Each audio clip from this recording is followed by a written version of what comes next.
আশেপাশে ১ কিলোমিটারের মধ্যে আর কোনো মসজিদ নেই, নেই মক্তব্য।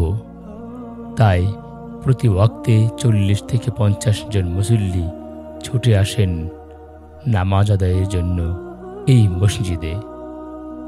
সকালের মক্তবে প্রায় ৫০ জন ছাত্রছাত্রী কুরআনের সবক নেয় প্রতিনিয়ত। সমস্যা হলো ওজোখানা নাই, তারপরও ল্যাপটেন নাই, উত্তর সাইড ভাঙ্গা বসে গেছে। এখানে লোকজনের সমাগম বেশি, অল্প জায়গার পরে লোক বেশি। আমাদের সমস্যা হচ্ছে আমাদের সামর্থ্য নাই। এই মসজিদটা যদি আপনারা একটু তৈরি করে দিলে আমাদের খুব সুবিধা হতো, ভালো লাগতো। এবারে নামাজটা পড়তে ভালো হতো। টিনের ঘর ভাঙ্গা পড়া আছে।